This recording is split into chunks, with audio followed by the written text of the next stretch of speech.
Bonjour à tous, c'est Gilles Mancian, je venais vous saluer aujourd'hui. Je suis guidé, inspiré à revenir faire une vidéo pour offrir guidance, inspiration pour ceux qui cherchent à connecter avec ancrer de plus en plus cette lumière en nous. C'est bon, on a toutes sortes, il y a toutes sortes excusez-moi, je vais prendre un petit papier. Actuellement, bon, il y a toutes sortes de pouvoirs astrologiques qui font que les choses avancent de toute manière. Pour ceux qui conçoivent que ces corps célestes peuvent avoir des pouvoirs sur l'évolution de l'inconscient humain ou du conscient quand on devient conscient de ces choses.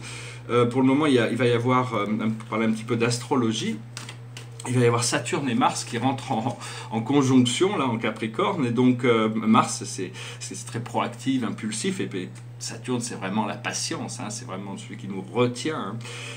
Et puis il y a Chiron qui va danser toute l'année entre le Poisson, et là il est rentré en Bélier, mais il va repartir en arrière, et il va finalement en 2019, il va s'engager complètement dans le Bélier. Et donc c'est toutes ces forces de la guérison qu'on a pu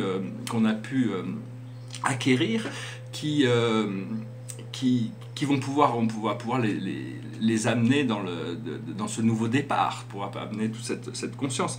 Il faut voir que Chiron, par exemple, Saturne, ça lui prend 30 ans pour faire le tour. On a un retour de Saturne au bout de 30 ans, mais Chiron prend 50 à 51 ans pour faire le tour, alors que Uranus, qui lui passe de Bélier en Taureau, prend 84 ans pour faire son orbite. Et Chiron est une planète hyper rapide parce qu'elle passe à l'intérieur de l'orbite de Saturne et elle va chercher l'extérieur de l'orbite d'Uranus. Elle a une orbite extrêmement subtile, très puissante, c'est une très très belle planète, hein. C'est une planète de connaissance, une planète de guérison, donc on pourrait appeler Chiron, hein, connecter avec ses énergies.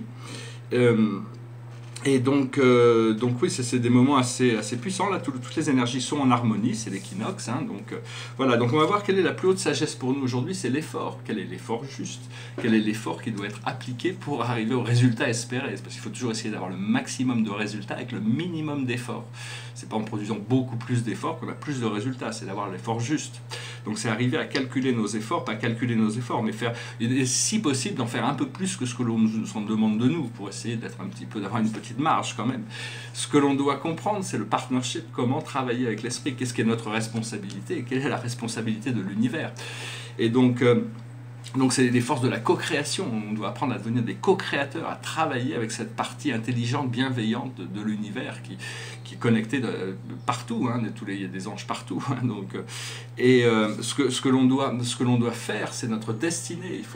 C'est le moment un grand moment de changement, c'est-à-dire c'est un petit peu changer de rôle, c'est être plus impliqué dans les raisons pour lesquelles on est venu sur Terre, pour participer à cette grande aventure d'éveil de l'humanité, parce que tout ce que l'on fait est très important, c'est puisqu'on est tous un, on impacte le champ électromagnétique de la Terre de manière très puissante.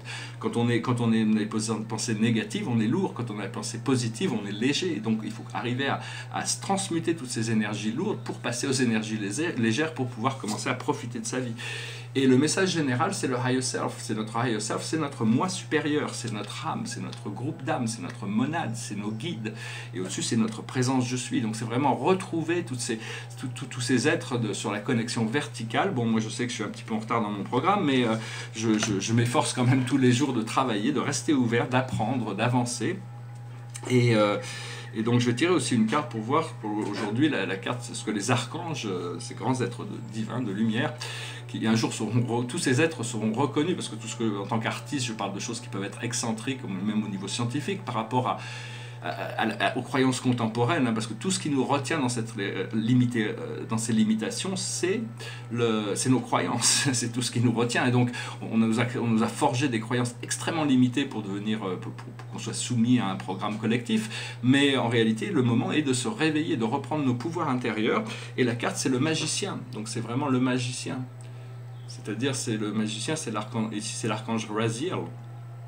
Dites ce que vous attendez de la vie, comme par magie, ce que vous souhaitez apparaît. Des débuts couronnés de succès. Donc vraiment, c'est d'avoir la confiance, la foi que l'univers peut créer et manifester des choses incroyables. Et donc c'est à ce niveau-là qu'aussi, par rapport, on parlait de Kant et du fait que la matrice matérielle n'est qu'une projection holographique de notre superconscience. Ce qu'il faut savoir, c'est que cette matrice matérielle, elle est réelle, elle appartient à Dieu, c'est-à-dire c'est quelque chose de divin, de complet, de total. Mais c'est notre croyance par rapport à ces choses qui fait que la vie, que ce monde est un illusoire. C'est-à-dire, on est dans la caverne de Platon, c'est des ombres qui ne peuvent pas vraiment refléter qui nous sommes vraiment tant qu'on n'a pas connecté avec cette lumière supérieure. Et donc oui, le Christ a dit, hein, cherchez et vous trouverez. C'est très très important, il faut chercher pour trouver. Il a dit aussi, frappez à la porte et la porte s'ouvrira, parce que l'univers, tout n'est pas ouvert à la conscience, mais il y a des portes, et donc il suffit de frapper à la porte, de demander quelque chose pour que l'univers puisse nous l'apporter, et puis si l'on demande, on reçoit, hein, c'est pas besoin de... L'univers est fait comme ça, on est tous un génie qui est prêt à répondre à tous nos vœux, seulement il faut avoir l'acceptance de la croyance, de savoir que l'on peut le recevoir.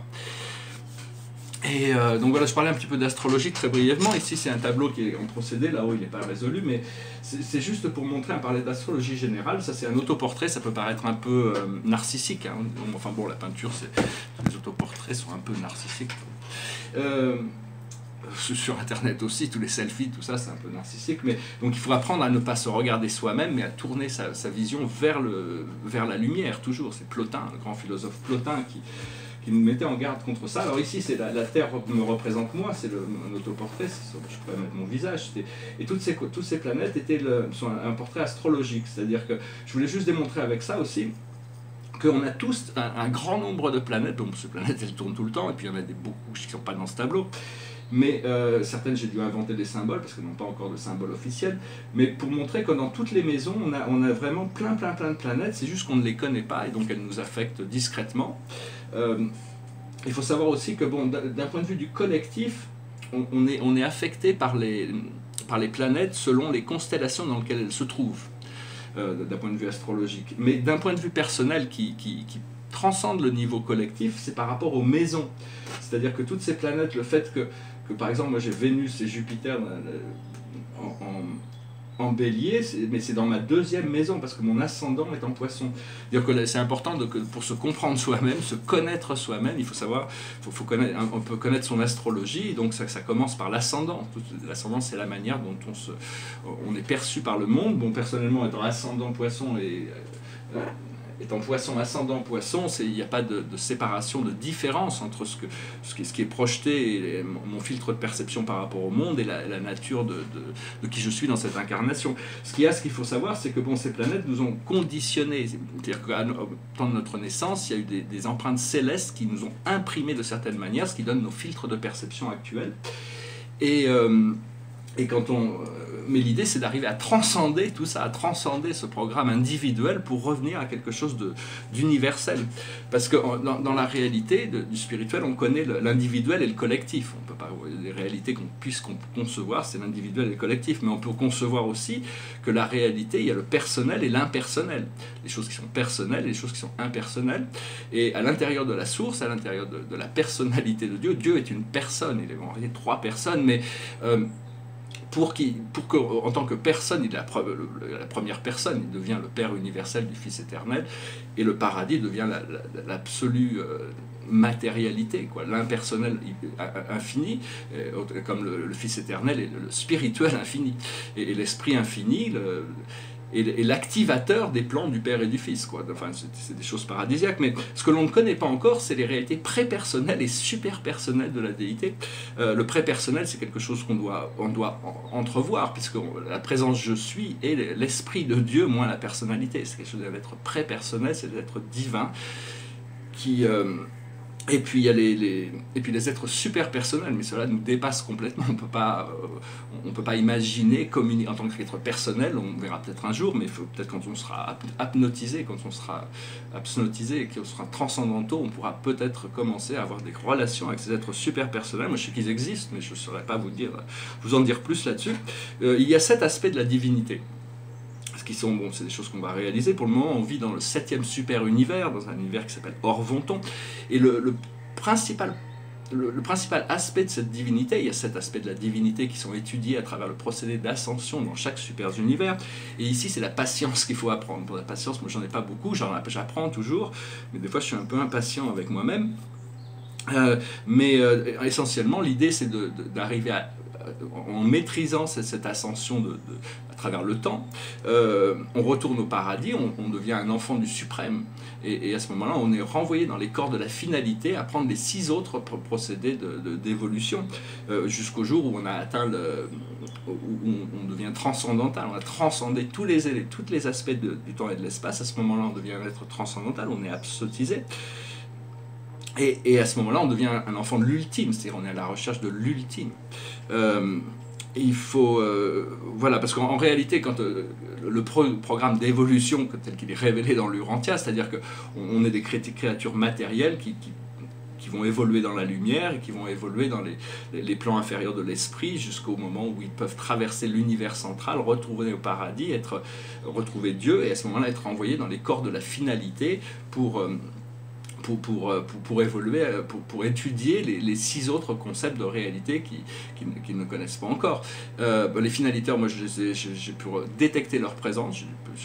Il y a plein d'êtres que j'arrive à détecter les présences, je n'arrive pas encore complètement à communiquer avec eux, mais enfin ils sont partout, dans tout l'univers des univers. Il y a des finaliteurs, des êtres du temps mortels qui ont atteint le paradis, qui sont revenus, qui ont été renvoyés. Mais nous on vient d'une planète en quarantaine, donc notre destinée risque d'être un peu différente. Il y a d'autres possibilités bien sûr, mais c'est qu'on risque de devenir des puissants messagers, des très hauts en autorité, ou des sans nom et sans numéro, selon notre maîtrise de sagesse personnelle, de sagesse administrative ou de sagesse de l'adoration, l'expérience de l'amour universel. Donc voilà, tout ça c'est des choses qu'on va comprendre. Je vais parler aussi des êtres de la Trinité, qui ne sont pas la même chose que les êtres trinitisés. Les êtres trinitisés sont des êtres comme... C'est notre destinée d'être trinitisé, de revenir au paradis pour être trinitisé, mais il y a des êtres qui viennent directement de la Trinité, c'est-à-dire ils trouvent leur origine dans la Trinité. C'est des êtres parfaits, divins, éternellement, comme les perfectionneurs de sagesse, les conseillers divins, les censeurs universels. Et donc je reviendrai sur ces êtres très importants qu'on a accès, on a accès à cette sagesse, à ces conseils, on a accès à tout ça, mais on n'est pas encore conscient de savoir qu'on peut demander pour recevoir. Il vous suffit de tourner vos pensées vers un perfectionneur de sagesse qui est la plus haute sagesse de la divinité, et lui poser n'importe quelle question, et vous allez voir que quand le moment viendra, si vous êtes ouvert, vous recevrez une réponse. Donc c'est bien de pouvoir développer sa foi et sa confiance dans la communication avec le monde spirituel. Voilà, j'espère que ce message aurait été intéressant pour vous. Oui, pour finir, je voulais dire, bon, actuellement, en tant qu'être du temps, on doit évoluer, on est des enfants de la planète au départ, on est fait de la matière du soleil, de la lumière du soleil qui est traduite dans le champ d'amour de la Terre à travers cette matière. Et éventuellement on évolue, on reconnecte avec cette partie de divin féminin, le divin masculin dans l'univers, le père-mère de l'univers, jusqu'au moment où on atteint la suprématie. Et après on peut rechercher... mais enfin le retour vraiment, c'est ce qu'il y a. Une fois qu'on comprend ça, c'est vraiment ce qu'on recherche le plus, c'est le retour à nous-mêmes, le retour à la source, le retour à cette partie innée et éternelle de nous-mêmes. Voilà, j'espère que ce message aura été intéressant pour vous. Je vous souhaite une excellente journée, je vous remercie pour tout et je vous dis à très bientôt. Namasté.